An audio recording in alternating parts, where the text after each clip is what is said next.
बिस्मिल्लाहिर्रहमानिर्रहीम, अस्सलाम वालेकुम। हेल्थ टॉक में मैं हूं आपके साथ आपकी मेज़बान फलक कादर। आपको प्रोग्राम में वार्म वेलकम करती हूं। नाज़रीन, आज हमारा जो टॉपिक है वो इन्फेक्शियस डिजीज़ है, यानी कि जो कंटेजियस डिजीज़ होती हैं, जो फैलने वाली बीमारियां होती हैं, उसके ऊपर हम बात करेंगे और किस तरह जो हम इन बीमारियों पर रोकथाम कर सकते हैं, कैसे ख़त्म कर सकते हैं, कैसे रेडिकेट कर सकते हैं या तो फिर कैसे कम कर सकते हैं, इसके ऊपर बात करेंगे। और इसके साथ साथ जो बारिशों के बाद जो आउटब्रेक्स हुए हैं और हो सकते हैं और भी, तो इसके ऊपर भी हम डिटेल में बात करेंगे कि कैसे जो है वो इन आउटब्रेक से अपने आप को बचा सकते हैं। इसीलिए आज हमने आप सबके फेवरेट डॉक्टर को इनवाइट किया है अपने प्रोग्राम में, जिनकी स्पेशलिटी जो है वो माइक्रोबायोलॉजी है और जो है उसके अलावा बहुत बड़े फिलैंथ्रोपिस्ट हैं, एंटरप्रेन्योर हैं, बिज़नेस कम्युनिटीज़ में भी उनका बड़ा नाम है। अगर पॉलिटिक्स की बात की जाए तो पॉलिटिक्स में भी उनका बड़ा नाम है। अगर मुल्क की खिदमत के लिए उनको देखा जाए तो उसमें भी उन्होंने बहुत सारे काम किए हैं। स्काउट्स में काम किया है, गेमिंग में जो अगर खेल के मैदान में देखा जाए तो उसमें भी उनका बड़ा नाम है। और सबसे बड़ी बात है कि ही इज़ MBBS डॉक्टर और PhD इन माइक्रोबायोलॉजी। और रिसेंटली जो है वो डॉक्टर साहब जो हैं वो डिस्ट्रिक्ट गवर्नर भी सेलेक्ट हुए हैं रोटरी क्लब के। हमारे साथ आज मौजूद हैं प्रोग्राम में डॉक्टर फरहान ईसा। अस्सलाम वालेकुम sir, welcome in my program. Thank you so much. और इसके साथ साथ हमारे साथ मौजूद हैं मिशेल, जो असिस्टेंट मैनेजर हैं ईसा लेबॉर्ट्री के। अस्सलाम वालेकुम, warm welcome in my program. आज हम थोड़ा बात करेंगे वुमेन एम्पावरमेंट में पर भी कि कैसे जो है ख़वातीन के शोबे को और इनकी जो भी मतलब जॉब्स हैं उसमें उनको कैसे फ्रीडम दी जा सकती है, कैसे इनके लिए आसान रास्ते किए जा सकते हैं। सर, सबसे पहले मैं आपको मुबारकबाद देना चाहूँगी कि आप माशाल्लाह से गवर्नर सेलेक्ट हुए हैं इंटरनेशनल प्लेटफॉर्म से। ये बहुत बड़े एहसास की बात है हम सबके लिए। और दूसरी बात मेरे लिए तो सर आप एक गिफ्ट हैं हमारे मुल्क के लिए हम एक गिफ्ट हैं कि किस तरह आप जो है सर्विसेज दे रहे हैं। सबसे पहले हेल्थ के मैदान में जिस पर कोई बात नहीं करने को तैयार। दूसरी बात ये कि पब्लिक हेल्थ के अंदर भी हम कभी भी काम ही नहीं कर रहे, हम सोच ही नहीं रहे कि पब्लिक हेल्थ के प्लेटफॉर्म से क्या क्या हम कर सकते हैं, कैसे अप्रोचेस हो सकती हैं, कैसे जो ग्राउंड रियलिटीज़ हैं उनको कैसे सोचकर उनको मतलब सबसे पहले तो उसको अप्रोच करना होता है कि ग्राउंड रियलिटीज़ क्या है, सबसे ज़्यादा जो है वो प्रॉब्लम्स क्या चल रहे हैं। जब तक आप प्रॉब्लम्स को अंडरस्टैंड नहीं करेंगे तो आप उसका सोल्यूशन नहीं निकाल सकते। तो रोटरी क्लब जो है वो एक ऐसी मतलब ऑर्गेनाइजेशन है जिसमें जो है सबसे ज़्यादा ग्राउंड रियलिटीज़ पे बात की जाती है। अगर सेहत पर भी बात की जाए और भी आप जो फैसिलिटीज़ देते हैं उसमें भी सबसे ज़्यादा ग्राउंड रियलिटीज़ पे जाके बात करते हैं। और उन इलाकों में, उन कस्बों में, उन एरियाज़ में जाके आप लोग टारगेट करते हैं जहाँ पर कोई नहीं करता। क्योंकि कराची तो एक डेवलप सिटी है, इसमें तो लोगों को पता है, पर वो जगह या वो विलेज या वो ऐसा कस्बा जहाँ पर लोगों को बेसिक सहूलत नहीं फराहम की जाती, पानी साफ़ नहीं फराहम किया जाता, उसमें आप लोग टारगेट करते हैं। That's very appreciable. जी, thank you very much for such a nice introduction Falak. आपको इन चीज़ों का इसलिए पता है कि आप खुद ग्राउंड रियलिटी पे काम करती हैं, रियलिटीज़ को देख के, और आपका बड़ा कंट्रीब्यूशन है कम्युनिटी में इस यंग एज के अंदर। देखिए, रोटरी इंटरनेशनल के बारे में मैं बताता चलूँ कि 1905 में ये बनी थी और ये दुनिया की सबसे पावरफुल और सबसे पुरानी और ओल्डेस्ट लेकिन सबसे strongest organization of the world है, जो कि पूरी दुनिया में फैली हुई है। इसके 13 लाख से ज़्यादा मेंबर्स हैं और पाकिस्तान में इसकी 2 डिस्ट्रिक्ट्स हैं, सिंध एंड बलोचिस्तान इस डिस्ट्रिक्ट 3271 और KPK और पंजाब इस डिस्ट्रिक्ट 3272। सर माशाल्लाह से उस दोनों डिस्ट्रिक्ट को आप जो है वो मैं जी सिंध और बलोचिस्तान को मैं एज अ गवर्नर हेड कर रहा हूँ और हमारे पास तकरीबन 110 क्लब्स हैं। अच्छा, अब रोटरी का और पाकिस्तान का क्या ताल्लुक है? देखिए, रोटरी के 7 एरियाज ऑफ फोकस हैं। एक है हेल्थ, एक है ये लिटरेसी एजुकेशन, पढ़ाई लिखाई, हमारे मुल्क को कितनी ज़रूरत है।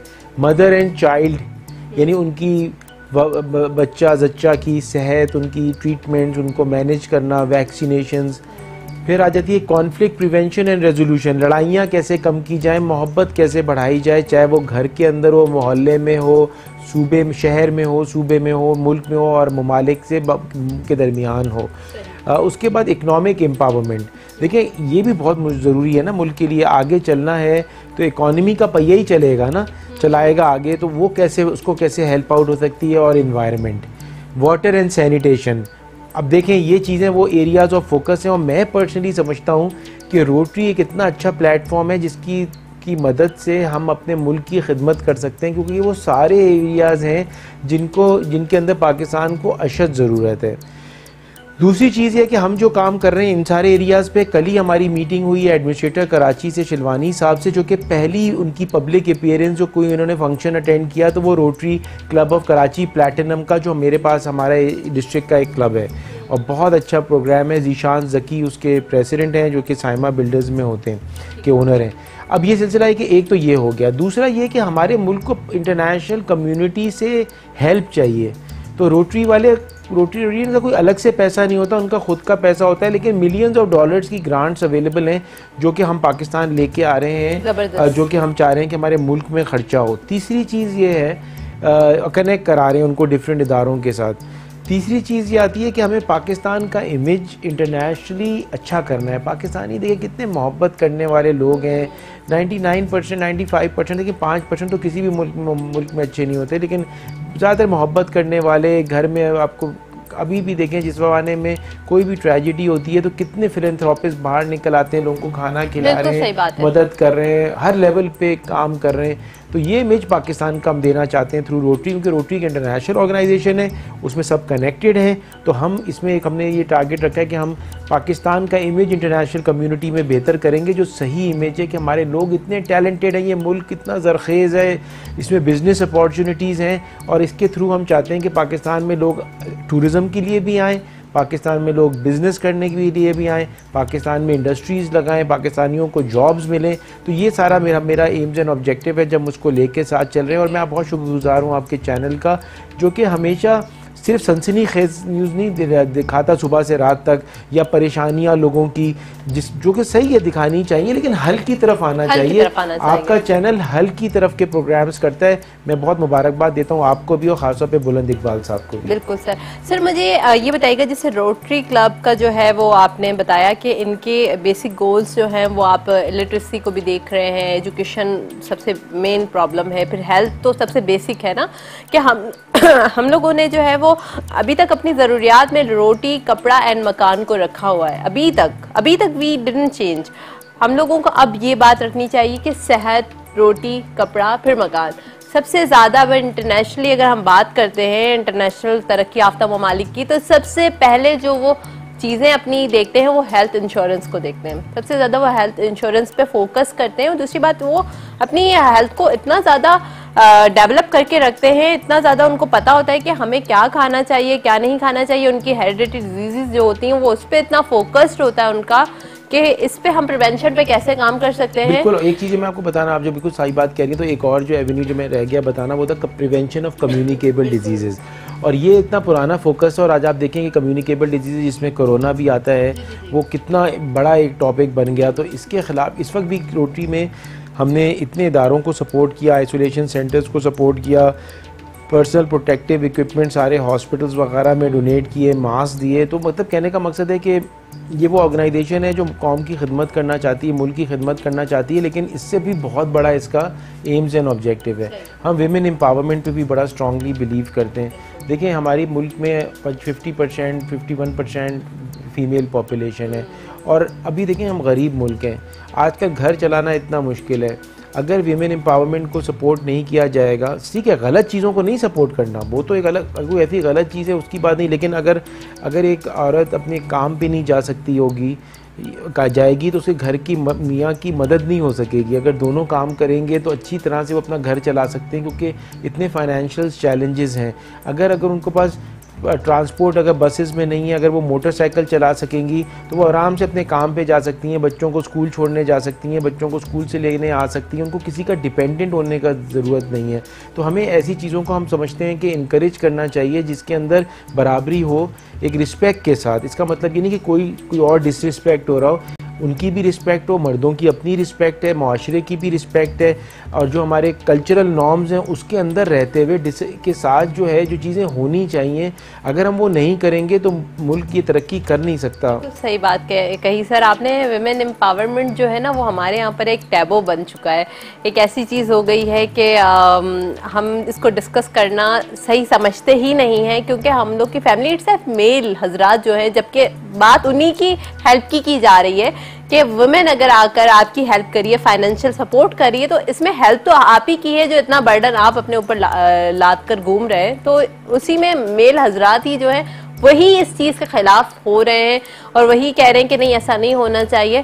तो इसके बाद मिशाल मैं आपसे पूछूंगी कि आप क्या कहेंगी वुमेन एम्पावरमेंट में क्या रोल है गवर्नमेंट का, इसके अलावा इदारों का, फिर अपनी फैमिली का, कि फैमिली इट्सेल्फ फैमिली ही सर कितना ज़्यादा बचपन से हम देखते आते हैं कि कितना तजाद है हमारी फैमिलीज़ में ही, कि लड़की को बाहर जाने की परमिशन नहीं है, लड़के को है, फिर अगर लड़की को अकेले सफ़र करने की परमिशन नहीं है, ड्राइवर के साथ अगर बहुत ज़्यादा होता है तो ड्राइवर के साथ चली जाए, जल्दी जल्दी घर पहुंच जाए, रात से पहले घर पहुंच जाए, जबकि तरक्की करने के लिए आपको थोड़ा से क्या कहते हैं बोल्ड होना पड़ता है, थोड़ा आपको ये ज़रूरी नहीं है कि आप बिल्कुल ऐसे हो जाएं कि आप माशरे में कोई तबाही वाली बात आ जाती है, पर इतना हो कि आप अपनी हिफाजत खुद कर सकें। क्या कहेंगे आप इस पर?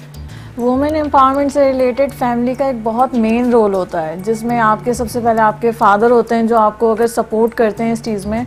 फैमिली का इसलिए भी रोल होता है क्योंकि अगर वो घर से बाहर जा रहे हैं और अगर फैमिली उनको सपोर्ट कर रही है तो वो बिल्कुल एक कॉन्फिडेंस डेवलप होता है और वहीं से ये चीज़ स्टार्ट होती है, और हमें इसको सपोर्ट भी करना चाहिए, क्योंकि अगर हम लोग घर से बाहर निकल रहे हैं वर्किंग के लिए और अगर पब्लिक ट्रांसपोर्ट वगैरह इन चीज़ों में जा रहे हैं तो उससे ज़्यादा अच्छा ये है कि हम लोग इंडिपेंडेंट हो।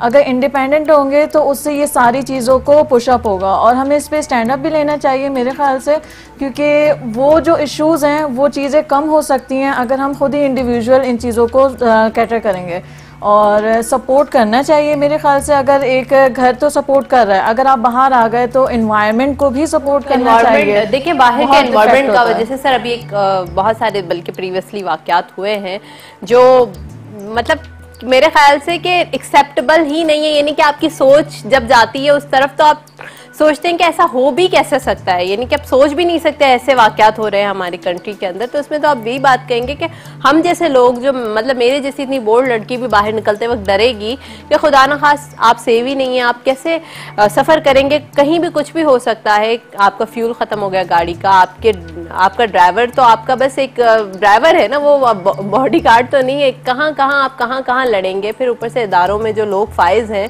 उन्होंने अपनी जो पावर है उसका कितना गलत इस्तेमाल किया हुआ होता है। देखिए मैं ही समझता हूँ कि जो आप अभी जो बात आप कर रही हैं ना, देखें ये दो डिफरेंट शोबे हैं। एक ये है कि जो विमेन हैं हमारे रिलीजन में, इस्लाम में उनकी कितनी वैल्यू है, मतलब सोचे ना, माँ के कदमों तले जन्नत रखी हुई है, इतनी इज़्ज़त दी है और कितने हकूक़ हैं, मतलब माँ के, औरत के, बहन के, बेटी के।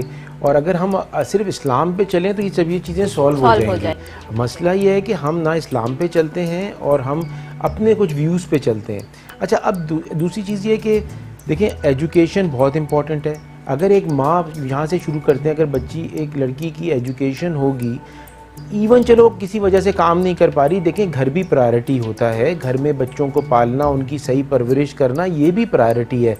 अगर ये औरत पढ़ी लिखी होगी और दुनिया का पता होगा तो वो अपने बच्चों को बहुत बेहतर तरह से ग्रूम कर सकती है कि वो आगे माशरे का एक बहुत अच्छा फ़र्द बन सकते हैं। अगर वो जाहिल होगी, अनपढ़ होगी, तो वो चीज़ें नहीं समझती, ना उनकी वैल्यू होगी और वो बच्चे गुमराह हो जाएंगे, जैसे हो रहा है हमारे माशरे के अंदर। अच्छा, अब अगर ज़रूरत पड़ती है, थोड़े बच्चे बड़े होते हैं, स्कूल जाते हैं, अब उसके पास टाइम है, अगर वो कंट्रीब्यूशन कर सकती है अपने घर के अंदर, अपने मियाँ की मदद कर सकती है, अपनी फैमिली की मदद कर सकती है, और अगर वो जॉब का हिस्सा बनती है, ईसा लैब में, ईसा फिज़िकल थेरेपी रिहैब में, ईसा डेंटल क्लिनिक्स में 70% फीमेल्स हैं, सब उनकी रिस्पेक्ट करते हैं, उनकी वक़ार है, उनकी फैमिली भी रिस्पेक्ट करती है और खुश है कि वो अर्न करके अपने घर पे लाते हैं। मिशेल जैसी बहुत सारी लड़कियां हमारे पास सीनियर एंड जूनियर्स हैं जो कि अपना कंट्रीब्यूशन कर रही हैं। तीसरी चीज़ आ गई, आपने बात की लॉ एंड ऑर्डर की, वो एक अलग टॉपिक है।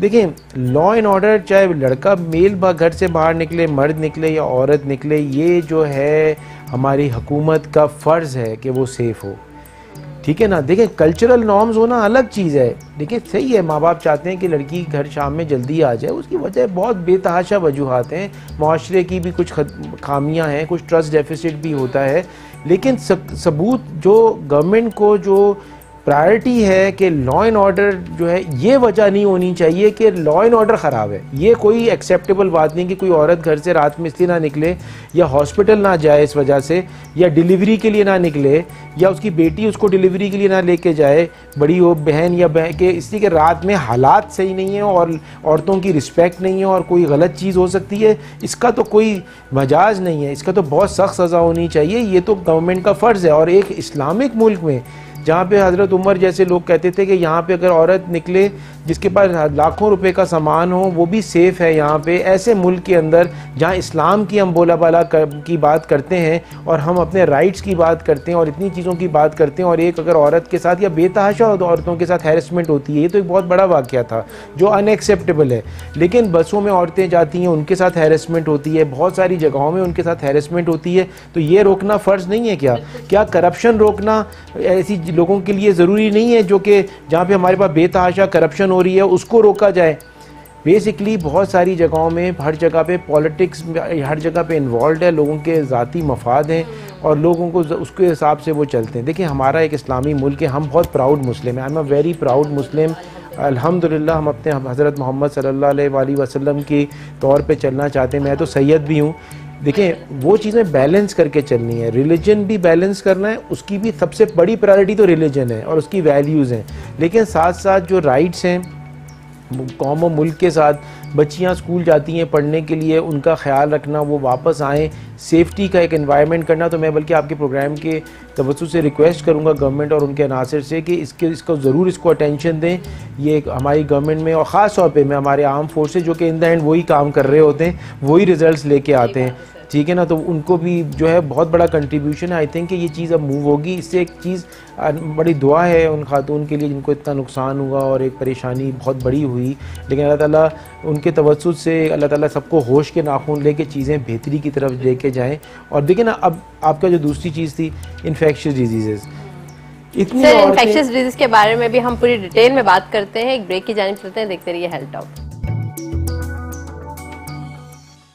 Welcome back after the break. हम बात कर रहे थे विमेन एम्पावरमेंट की, इसके साथ साथ जो सर की स्पेशलिटी है इन्फेक्शियस डिजीज़, हम इस पर बात करेंगे कि इन्फेक्शियस डिजीज़ को कैसे रोका जा सकता है। रोटरी क्लब जो है वो, रोटरी इंटरनेशनल जो है वो बाकायदा तौर पे इन्फेक्शियस डिजीज़ जो हैं, कंटीजियस डिजीज़ उस पर काम कर रही है, उसको ख़त्म करने की कोशिश कर रही है, प्रिवेंशन पर काम कर रही है। सर आप ज़रा बताइएगा कि जो इन्फेक्शियस डिजीज़ हैं वो आपके रोटरी में इसका बाकायदा तौर पर एक पॉइंट है कि इसको भी ख़त्म करना है, इसके ऊपर भी काम करना है, तो इसके बारे में बताएं कि कैसे इसको कम करना है और बहुत ज़रूरी है। लेकिन मैं जो पहला टॉपिक लेके चला था थोड़ा सा उससे इन्फेक्शियस डिजीज़ को जोड़ना चाह रहा हूँ। हमारी देखिए सिर्फ औरतों की बेचारों को, आपको पता है सबसे कॉमन जो कैंसर होता है वो ब्रेस्ट कैंसर होता है औरतों में, और उसकी वजह से इतनी ख़वातीन यंग एज में 25, 26, 28 की उनकी डेथ हो जाती है। कैंसर पूरी बॉडी में फैल जाता है, छोटे छोटे बच्चे होते हैं एंड दे डाई ऑफ, और वो सिर्फ इसलिए नहीं जा पाती क्योंकि टैबूज़ हैं कि किसको दिखाएं, किससे बात करें। इसी तरह से यूरिन में इन्फेक्शन हो जाती है, यूटीआई हो जाता है, उसमें उनकी किडनियां फेल हो जाती हैं। सिर्फ वजह ये होती है कि वो सब प्रोटेक्टेड होती हैं अगर वो जाके डॉक्टर को दिखा सकें। तो एम्पावरमेंट से सिर्फ मकसद ये नहीं कि जॉब पे जाया जाए या मकसद ये सारी चीज़ों का मजमूआ है कि अगर उनको हेल्थ की ज़रूरत है तो उनको हेल्थ की प्रायोरिटी मिलना ज़रूरी है। अगर उनको काम करना है तो उसकी प्रायोरिटी होनी ज़रूरी है। वो भी इंसान है, उनको इंसान समझना मैं समझता हूँ मैंडेटरी है, कुछ चॉइस नहीं है, ज़रूरत है। ये तो एक हमारा पे फ़र्ज़ है। बल्कि अब आ जाए हम इन्फेक्शियस डिजीज़ के ऊपर। देखिए इन्फेक्शियस डिजीज़ जो है हमारे मुल्क का बहुत बड़ा बर्डन है ना, हमारा बहुत बड़ा बजट जो है वो एंटीबायोटिक्स में और चीज़ों में, जरासीमों के ऊपर इस्तेमाल होता है। हमारे पास, हम वो वाहिद मुल्क हैं जिससे दुनिया से पोलियो एरेडिकेट हो गया। पाकिस्तान, अफ़गानिस्तान सिर्फ रह गए, नाइजीरिया, अफ्रीका तक से रेडिकेट हो चुका है। अगर पाकिस्तान ने 2-3 साल के अंदर इसको नहीं रेडिकेट किया तो ये हमारा पाकिस्तानी इसका ट्रैवल करना इंटरनेशनली सब बंद हो जाएगा। और ये जो अपाहज हो जाते थे बच्चे, ये किसका कसूर है? सेकंड चीज़ आती है कि देखिए हमारे पास एक ऐसा मुल्क है जहाँ पे मच्छर इतने ज़्यादा हैं, मलेरिया हम ख़त्म नहीं कर सके। टाइफॉइड की सिचुएशन ये जा रही है कि टाइफॉइड जो है वो रेजिस्टेंट होता चला जा रहा है, उसमें एंटीबायोटिक्स ही काम नहीं कर रही, और अब गवर्नमेंट को वैक्सीनेशन लगानी पड़ गई पीछे कि वो बचाव के लिए लाखों अरबों रुपए जो है उसके अंदर खर्च हो गए। उसके बाद हमारे डेंगू मेहमान बन के आ गया, उसके बाद चिकनगुनिया मेहमान बन के आ गया। तो हमारी तो कोई भी बीमारी ख़त्म नहीं हो रही है, जो दुनिया से रेडिकेट हो गई है वो ख़त्म नहीं हो रही है। तो कब हम लोग जागेंगे, इसके बारे में बात करेंगे। अब कोरोना आ गया है, आप क्या समझते हैं ये बीमारियां ख़त्म नहीं हुई, मलेरिया ख़त्म नहीं हुआ, जो पुरानी बीमारियां ख़त्म नहीं हुई, तो कोरोना भी ख़त्म हो जाएगा। तो we need to take care कि कोरोना भी यहाँ पे रहेगा। हमें अपनी एहतियाती तदाबीर करना उसके लिए भी ज़रूरी है, लेकिन अब कॉम्प्रीहेंसिव पॉलिसी बनाने की ज़रूरत है। अभी देखें बारिशें हुई हैं, फ्लड्स हुए हैं, इस वक्त आपको पता है मीपू खास, समारो, खिपरो, कुंडरी, डिगरी, ठट्टा, मिट्टी, ये मकली, इधर इतने ज़्यादा मच्छर आ गए हैं कि जानवरों तक को नेट्स लगाने की ज़रूरत पड़ रही है और हमको पता ही नहीं है। हम अगर हमारे यहाँ एक्चुअली ये बेहिसी हो गई, जिसकी मैं अवेयरनेस करना चाह रहा हूँ कि एज़ लॉन्ग एज़ हम पे कोई चीज़ अफेक्ट नहीं हो रही है, हमको दूसरे की कोई फ़िक्र नहीं है। ये देखिए गवर्नमेंट का भी फ़र्ज़ है, इसमें कोई शक नहीं है। और होपफुली अब गवर्नमेंट का जो पैकेजेस मिल रहे हैं, अल्लाह करेगा कि इंशाल्लाह ताला वो इम्प्लीमेंट हो जाएंगे इंशाल्लाह। लेकिन उसके साथ साथ हम सबको भी करना ज़रूरी है ना, हम सबको भी साथ निकलना ज़रूरी है, लोगों की मदद करना ज़रूरी है। देखिए एक जो प्रॉब्लम इसमें एक और आ रहा है ना, जो बढ़ रहा है, जिसके लिए मैं रिक्वेस्ट करूँगा कि लोगों को अवेयर होना चाहिए, वो एंटीबायोटिक्स का इस्तेमाल है। लोग एंटीबायोटिक्स को इस तरह इस्तेमाल कर रहे हैं पाकिस्तान में जैसे टॉफ़ियाँ हों। सर में दर्द है जिसमें एंटीबायोटिक की ज़रूरत नहीं, उसमें भी ले लेते हैं। गला ख़राब हुआ, उसका असल में कल्चर एंड सेंसिटिविटी का टेस्ट होता है कि कौन सा जरासीम है जो कि इन्फेक्शन कॉज कर रहा है और कौन सी एंटीबायोटिक उस पर असर कर रही है। कोई लेता नहीं, भाई कौन सी गला ख़राब हो गया, अम्मी ने कहा मैंने ये दवा ली थी या तुम्हारे चचा ने ली थी, तुम भी यही दवा ले लो। अच्छा, फिर कोर्स पूरा नहीं करते। कोर्स होना चाहिए। मैं 3 चीज़ें बताना चाह रहा हूँ इसके साथ, प्रॉब्लम को सलूशन के साथ।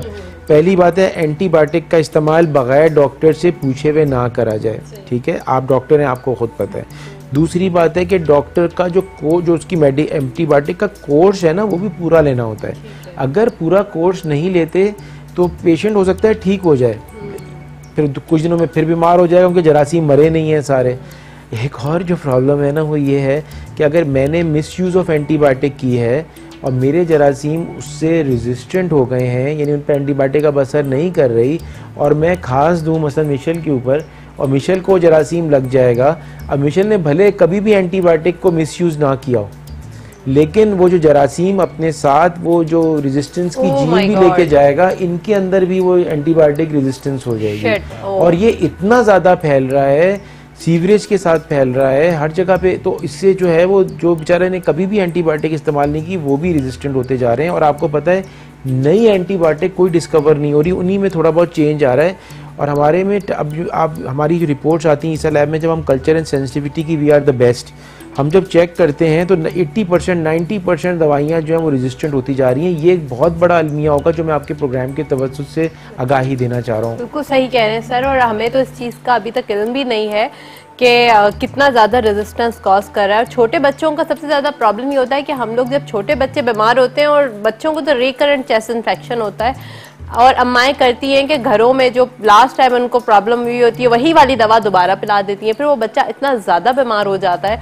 कि वो फिर एंटीबायोटिक भी असर नहीं करती, और बार बार रिकरेंट एंटीबायोटिक के यूज़ से जो है वो जाहिर सी बात, आपने जिससे बताया कि रेजिस्टेंस पैदा हो जाती है, तो वो फिर तो बहुत बड़ा मसला। उसके बाद ना जरासीम हमारे डिफरेंट टाइप्स के होते हैं। मसलन होते हैं वायरसेस, जैसे फ्लू का वायरस हो गया, एड्स का वायरस हो गया, हेपेटाइटिस का वायरस हो गया, और कोरोना भी वायरस है। इन पे एंटीबायोटिक्स नहीं असर करती।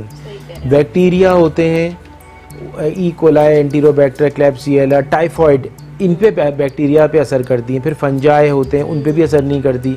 तो इन सब बीमारियों की अलामात बहुत मिलती जुलती होती हैं, और इसलिए बहुत इंपॉर्टेंट है कि सही चीज़ का इस्तेमाल किया जाए। एक चीज़ जो सबसे ज़्यादा क्रिटिकल है ना, कि बहुत सारे हमारे डॉक्टर्स ऐसे हैं कि पेशेंट बुखार के साथ जाता है, और ज़्यादातर ये अताई डॉक्टर हैं। 70% अनफॉर्चुनेटली हमारे पास जो लोग इलाज कर रहे हैं वो अताई हैं, और उसकी वजह से होता है कि जब पेशेंट बुखार के साथ जाता है तो वो मलेरिया की दवा भी दे देते हैं, एंटीबायोटिक भी दे देते हैं, सर दर्द की भी दे देते हैं, बुखार की भी दे देते हैं, सारी दवाइयाँ 6-7 दवाइयाँ दे देते हैं जिससे पेशेंट ज़रूर ठीक हो, और स्टेरॉइड्स भी दे देते हैं जो कि बहुत ही नुकसानदेह।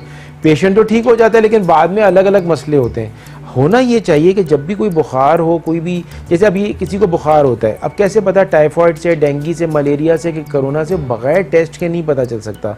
तो उनको मुस्तनिद लैब से टेस्ट कराना चाहिए। जैसे हमें doctor Isa laboratory and diagnostic centre के अलावा भी जो अच्छी लैब्स हैं, उनसे जो मुस्तनद लैब्स हैं उनसे टेस्ट कराएं, पहले तशखीस करें, फिर उसके बाद जो है दवा एंटीबायोटिक लेनी है, कोई और चीज़ लेनी है, उसको लिया जा सके। लेकिन जो सबसे ज़्यादा क्रिटिकल चीज़ है ना सेहत के लिए, जो मैं बताना चाह रहा हूँ, वो 4-5 चीज़ें हैं। अगर आप नहीं चाहते कि टेस्ट कराने हो, एंटीबायोटिक्स लेनी हो, डॉक्टर के पास जाना हो, सबसे ज़रूरी ये है 8 घंटे की नींद लेना। अगर 8 घंटे का रेस्ट लेना बहुत ज़रूरी है। 2 से 3 लीटर पानी पीना दिन में बहुत ज़रूरी है। ऐसी चीज़ें खाना जिसमें विटामिन सी है, जैसे ऑरेंजेस, ग्रेप फ्रूट, स्ट्रॉबेरी। फिर आपको मिनरल्स अपने पूरे करने हैं, तो खाना बैलेंस डाइट होनी चाहिए। पालक भी खाएं, आप गोश्त भी खाएं, चिकन भी खाएं, अंडा भी खाएं। उसके साथ आपने ये भी देखना है कि आपको चुकंदर भी खाएं, कि कम से कम 5 किस्म के रंग हो ना खाने में, तो आपकी न्यूट्रिशनल वैल्यू सारी मिल जाती है।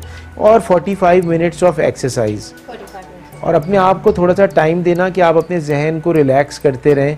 मैं आपको बताऊं, ये 5-6 चीज़ें करेंगे ना तो, और हाथ सही से धोएंगे, तो कोरोना की वजह से सबने सीख लिया है, तो ये चीज़ें जब से हम करेंगे तो बहुत सारी बीमारियों से जो है ना वो बच सकते हैं। बिल्कुल सर, सही बताया आपने। सर ईसा लेबॉर्ट्री के बारे में मैं ज़रा मिशेल से पूछूंगी कि सर ने जैसे वुमेन एम्पावरमेंट के बारे में बात की, प्रैक्टिकली भी पूछ लेते हैं ना। सर ने तो बताया कि इन्होंने बहुत अच्छा एनवायरनमेंट दिया, आप ज़रा बताएं कि कैसा एनवायरनमेंट है, कैसा फील करती हैं? ऐसा है कि बिल्कुल आपको फील ही ना हो कि आप कहीं बाहर हैं या जॉब पर आई हैं? ऐसा फील होता है कि फ्रेंडली इन्वायरमेंट है, घर का इन्वायरमेंट है? ये तो मुझे पता है कि सर ने बिल्कुल बच्चों की तरह सब लोगों को रखा हुआ है, और ज़रा भी वो नहीं है कि हायरार्की जो होती है, बिल्कुल एक ऑनर लेबॉर्ट्री का आपके साथ इतने अच्छे तरीके से इनका एक रिलेशन है। तो दैट्स वेरी गुड सर कि आपने सारे लोगों को बहुत अच्छे से एक साथ लेके, टीम वर्क, लीडर होता यही है कि जो टीम वर्क करके चले, कि ना कि बॉसी नेचर हो और लोग बात करते हुए भी डरें कि यार नहीं ये तो हमारे बॉस हैं, इनसे तो बात करते हुए हमें डर लग रहा है। बहुत सारे ऐसे होते हैं लोग, आप ज़रा बताएं। मेरा जो अपना पर्सनल एक्सपीरियंस है वो मैं खुद शेयर करूँगी कि जैसे जब स्टार्टअप हम लेते हैं तो थोड़ा सा इंसान में कॉन्फिडेंस वगैरह का वो होता है। तो एक बॉस और लीडर का थोड़ा डिफरेंस ये है कि सर जो हैं मेरे तो मेंटोर हैं, और सर एक बंदे को बाकायदा सपोर्ट करते हैं, स्पेशली हमें। मुझे मेरा अपने पर्सनल एक्सपीरियंस है कि सर बहुत सपोर्ट करते हैं, और इन्वायरमेंट नो डाउट बहुत ज़बरदस्त इन्वायरमेंट है, फ्रेंडली इन्वायरमेंट है। और इन्वायरमेंट वो अच्छा होता है जब आप वर्किंग के लिए आगे निकलो और आपको आगे से सपोर्ट मिले। आपको आगे से सपोर्ट मिलती है तब आप अपने आप को ग्रूम भी करते हो, अपने आइडियाज़ भी सामने लाते हो, और वो चीज़ डेवलप भी होती है।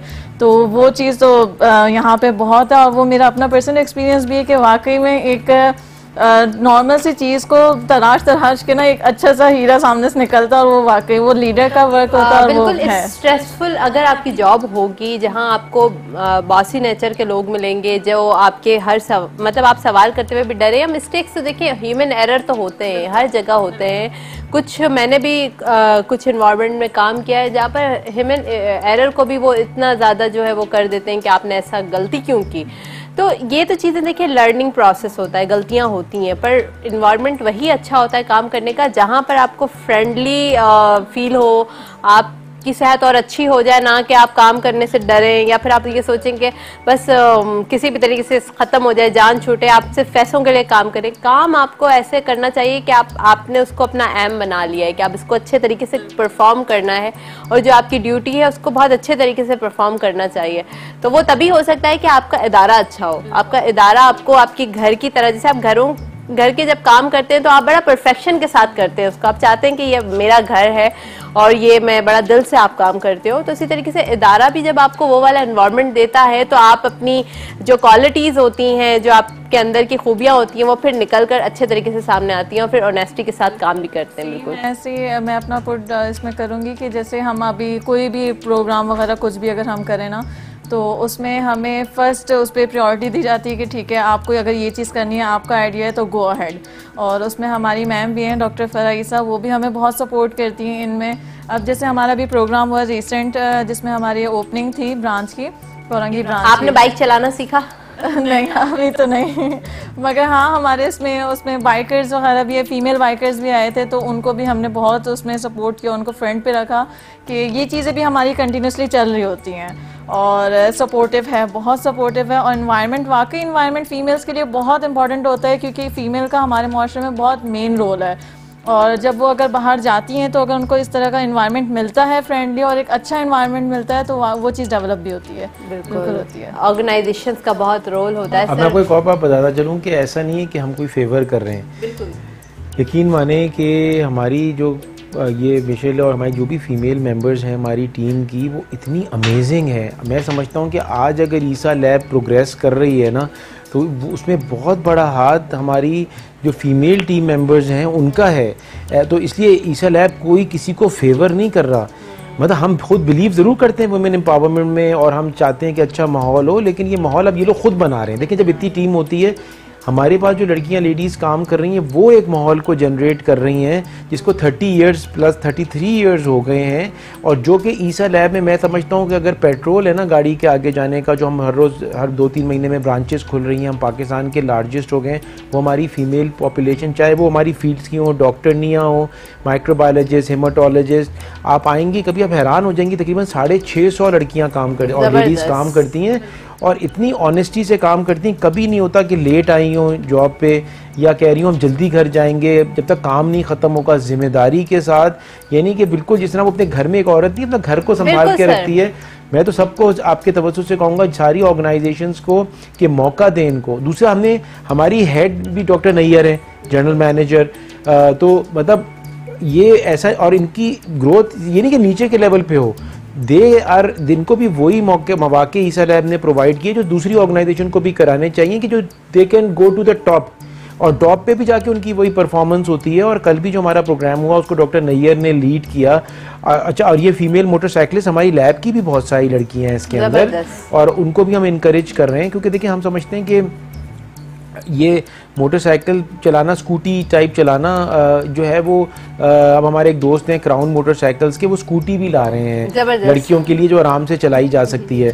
सो लोग अब पुट इन कर रहे हैं। और मैं आपको बताऊं कि रोटरी के साथ अभी हम एक हमारी नेवी और आर्मी के साथ मिलके हम उर्मारा पे दिसंबर पे एक पूरी मोटरसाइकिल की एक रैली लेके जाएंगे और उसमें हम थैलेसीमिया अवेयरनेस करेंगे। तो एक चीज़ मैं बताता चलूँ इस प्रोग्राम के तवज्जुह से कि देखिए हमारे मुल्क में बहुत सारे ईरान है, बहुत सारे ममालिक ऐसे हैं जहाँ पे थैलेसीमिया बिल्कुल कम हो गया है, लेकिन हमारे मुल्क में थैलेसीमिया बढ़ के केसेस बढ़ते चले जा रहे हैं। और आपको पता है कि निकाह के वक्त ये लॉ है बाय गवर्नमेंट के, निकाह से पहले थैलेसीमिया का टेस्ट कराना ज़रूरी है कि बच्चा जो है, अगर 2 मेजर थैलेसीमिया की शादी होगी तो बच्चा भी थैलेसीमिया का, या 2 माइनर थैलेसीमिया की शादी होगी तो बच्चा मेजर होगा।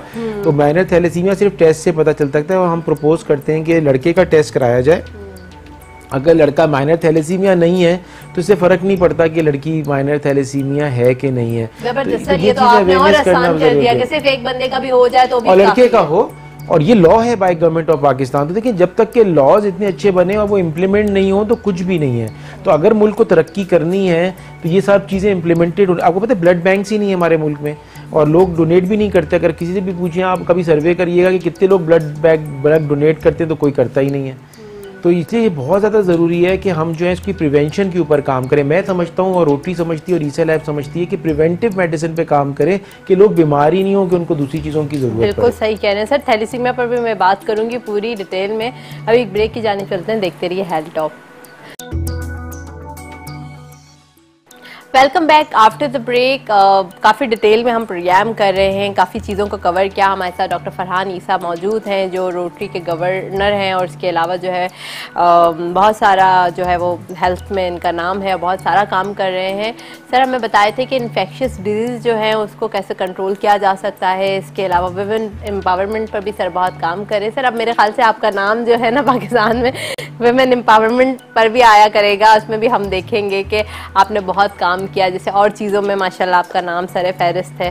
वैसे सर इस प्रोजेक्ट पर बहुत काम होना चाहिए, मेरा खुद का पर्सनल इंटरेस्ट है। और थैलेसीमिया पर भी हमें काम करना चाहिए, जो लॉ है उसको, क्योंकि हम सर लॉज तो बहुत सारे बना लेते हैं, हेल्थ के भी लॉज बना लेते हैं सारी, पर उसको इम्प्लीमेंट कराना बहुत मुश्किल हो जाता है। तो ये जो आप थैलेसीमिया की बात कर रहे थे, ये हमारे व्यूवर्स को बताएं कि कैसे हम इसको जो है वो बाकायदा तौर पर अपनी ज़िंदगी में शामिल कर सकते हैं। शादी से पहले हर बंदे को इतना हम अवेयर कर सकते हैं कि ये होना ज़रूरी है ताकि बच्चे बच सकें। जी देखिए, ये हम लोग जो है ना, पहले तो हमें ये बिलीव होना चाहिए कि ये किसी के साथ भी हो सकता है। सही। अनफॉर्चुनेटली इतने हालात ख़राब रहे पाकिस्तान के बहुत सारी वजूहात की वजह से, अल्लाह का शुक्र है अब हम उससे निकल आए हैं, कि लोग सेल्फिश हो गए हैं बहुत ज़्यादा। वही सोचते हैं कि अगर मुझे इससे कोई फ़र्क नहीं पड़ा तो फिर मेरा कोई ताल्लुक़ ही नहीं है। और जब ताल्लुक़, अच्छा ऐसा नहीं है, दुनिया गोल है, आज नहीं तो कल ये ताल्लुक़ ज़रूर बनता है, हर वक्त ताल्लुक़ बनता है। मैंने जिन लोगों से ये बातें कही हैं ना, 15 साल बाद उनको चैलेंज आया। मैं जिन लोगों से रिक्वेस्ट करता था कि भाई 3 महीने में आप ब्लड डोनेट करें, मैं 3 महीने में ब्लड डोनेट करता हूँ, कोई फेवर नहीं है, ये फ़र्ज़ है। और उसमें मेरा, बल्कि मैं बताऊँ, मेरा कोलेस्ट्रॉल भी बेहतर हो जाता है, मेरा ब्लड प्रेशर भी चेंज हो जाता है, सब चीज़ें ठीक हो जाती हैं। मुझे ख़ुद को फ़ायदा होता है, नए सेल्स बन जाते हैं। लोगों को एहसास ही नहीं है, लोग ब्लड डोनेट नहीं करते। आपको पता है थैलेसीमिया का क्यों कितना बड़ा चैलेंज आता है? एक बच्चा जब थैलेसीमिया का हो जाता है ना, एक माँ बाप के पास एक थैलेसीमिया का बच्चा आ जाता है, तो उनसे जाके पूछें, वो उसके ब्लड पहले तो सब मोहब्बत में दे देते हैं ब्लड, उसके बाद सब भागना शुरू हो जाते हैं और वो भीख मांग रहे होते हैं कि मुझे एक ब्लड बैग मिल जाए। और एक ब्लड बहुत बच्चों को तकरीबन 1 से 2 बैग पर हफ्ता लगना होता है।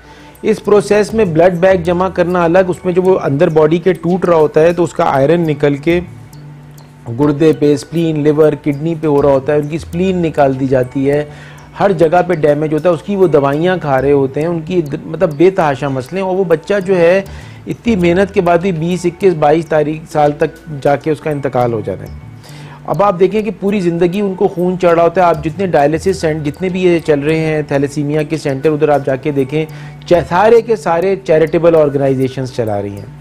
कोई भी बड़ा थैलेसीमिया का सेंटर गवर्नमेंट ऑफ पाकिस्तान का किसी भी सूबा जिसमें 18th अमेंडमेंट से हेल्थ डिवॉल्व हो चुकी है, वो नहीं चला रहा।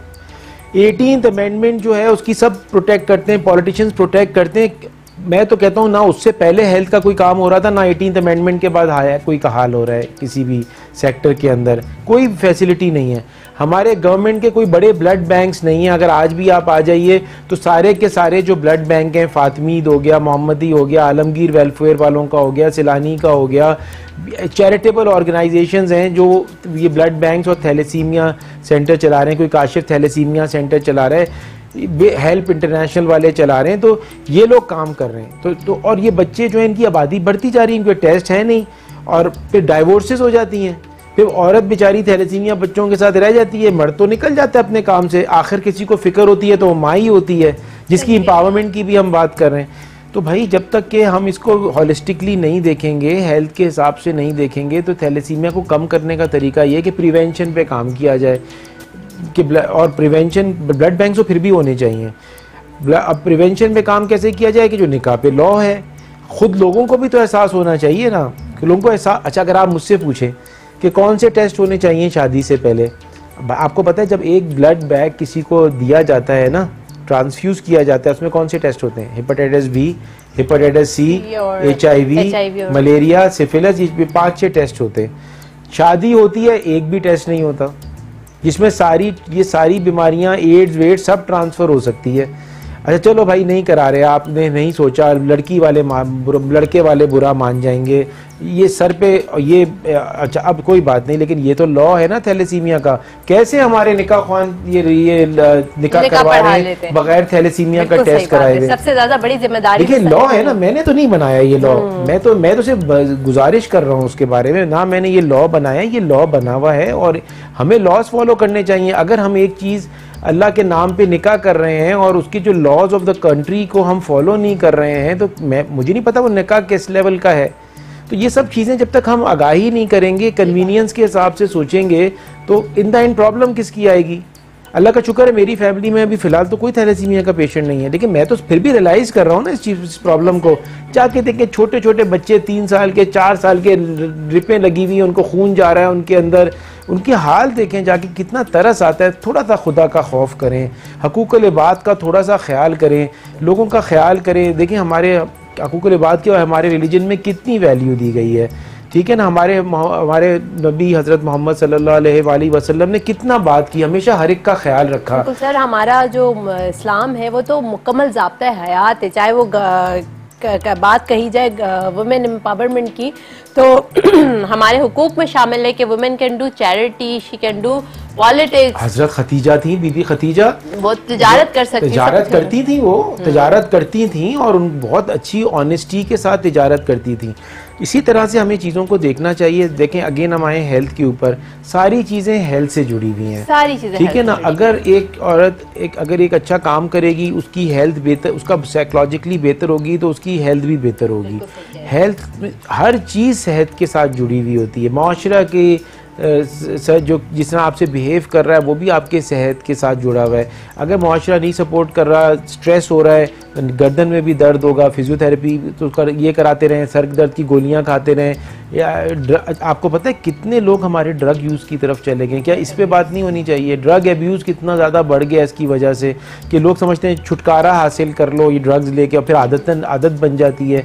कितने बड़े बड़े मेनेस हमारे हेल्थ के इस वक्त हैं जिनको सॉल्व किया जा सकता है कि अगर एक एक करके चले। मैं गवर्नमेंट से भी रिक्वेस्ट करूंगा कि जो गवर्नमेंट्स कहती हैं कि 18th अमेंडमेंट एक अच्छा अमेंडमेंट था, इससे प्रोविंसेस के पास हकूक आए, बहुत अच्छी बात है, लेकिन अब हम वेट कर रहे हैं कि उनके लोगों को फ़ायदे भी नज़र आने चाहिए। सही बात, सही कह रहे हैं सर, बहुत अच्छी आपने बातें बताई हैं। मिशेल, आप हमारे व्यूवर्स को कोई विमेन एम्पावरमेंट से के मुताबिक कोई मैसेज देना चाहेंगी? हमारे प्रोग्राम का वक्त ख़त्म हो रहा है, क्या बताना चाहेंगे?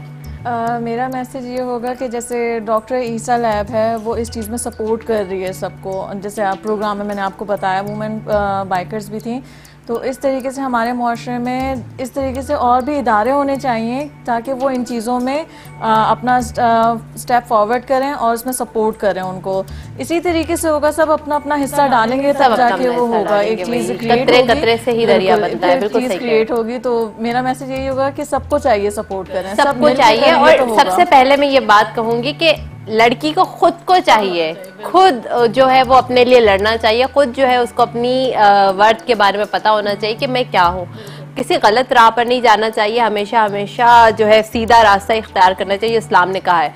पर उसके साथ साथ जो है आपको बिल्कुल मतलब अपने माइंड को ये सोच कर करना चाहिए कि you can do each and everything, मतलब वीक नहीं होना है। सर, आप क्या व्यूवर्स को हमारे मैं बिल्कुल आपकी बात को सेकंड करूंगा कि कोई गलत, किसी भी, चाहे वो मेल हो चाहे फीमेल हो, दोनों को गलत काम तो नहीं करना चाहिए। जो इस्लाम में चीज़ें मना हैं वो दोनों पे लागू होती हैं। बिल्कुल सही कह रहे हैं सर, ठीक है ना। लेकिन उसके अलावा जो चीज़ें मना नहीं है वो तो करी जा सकती हैं, वो दोनों को करनी चाहिए। और हमारे गरीब मुल्क के अंदर एक तिजारत करना एक बहुत ही जो है वो इम्पॉर्टेंट चीज़ है, और इसमें इस्लाम ने कहा है कि तिजारत करें, बिज़नेस में आएँ, काम करें। उसमें मैं कहता हूँ कि ज़रूर इनकरेज करना चाहिए, और बल्कि सपोर्ट, इनकरेज भी करना चाहिए, सपोर्ट भी करना चाहिए, और तारीफ़ भी करनी चाहिए, और अप्रिशिएट भी करना चाहिए जो आता है। सिर्फ इनकरेज नहीं, अप्रिशिएट करें जो लोग आई हैं विमेन, और विमेन को भी चाहिए कि एक दूसरे को सपोर्ट करें बगैर लड़ाई झड़ाई करे हुए, क्योंकि वजह ये होती है कि मोहब्बत के साथ जो चीज़ आगे करते हैं तो वो ज़्यादा बेहतर होती है। मैं समझता हूँ कि इस पर मैं बात को ख़त्म करूँगा कि हमारी जो लेडीज़ हैं, अमेजिंग लेडीज़ हैं, चाहे देखें ना, इतनी साइंटिस्ट हैं, प्रोफेसर डॉक्टर शाहाना अरूज काज़मी हैं, माइक्रोबायोलॉजिस्ट हैं, बेनज़ीर भुट्टो साहिबा थी, वो दुनिया में उन्होंने अपना नाम बनाया। इस तरह की हज़ारों औरतें हैं जो कि IBA का कोई हेड है, कोई डाउ यूनिवर्सिटी में हेड है, ऐसे या हमारे पास इतनी पैथोलॉजिस्ट काम कर रही हैं। प्रोफेसर डॉक्टर नाइला ज़हीर हैं जिनके इंटरनेशनल पेपर्स पब्लिश हो रहे हैं, हड्डियों की डॉक्टर्स हैं, मतलब बेतहाशा ऐसी कम्युनिटी है। जर्नलिज्म में कितने लोग हैं, सुल्ताना सिद्दीकी, मतलब इतने हज़ारों लोग हैं। Journalism, TV industry, media industry, engineering, architecture, हर फील्ड में हैं। उनको हम अप्रिशिएट भी करते हैं, और आज आपके प्रोग्राम के तवज्जुह से हम अनाउंस करते हैं कि मैं भी तब इतना मोटिवेटेड हो गया हूँ कि इंशाल्लाह ताला मिशन हम एक प्रोग्राम रखेंगे दिसंबर में, जिसमें हम ऐसी सारी लेडीज़ को रिकॉग्नाइज़ करेंगे और ईसा लैब की तरफ से उनको अवार्ड्स भी देंगे। Thank you so much sir, बहुत अच्छी बात है ये, तो मुझे बड़ा अच्छा लगा ये सुन के। और आज जो प्रोग्राम हुआ उसमें तो ढेरों नॉलेज हमारे लोगों तक हमने, मतलब एक होता है ना कि हर किस्म की नॉलेज सर से किसी भी टॉपिक पर बात करवाई जाए, चाहे वो हेल्थ हो, चाहे वो एजुकेशन हो, चाहे वो वुमेन एम्पावरमेंट हो, या फिर चाहे स्पोर्ट्स हो, जो भी हो, हर अल्हम्दुलिल्लाह हमेशा जो है बहुत ज़्यादा सीखने को मुझे भी मिलता है। इसके साथ साथ अपनी मेज़बान फलक कादिर को इजाज़त दीजिएगा। बहुत शुक्रिया, अल्लाह हाफ़िज़।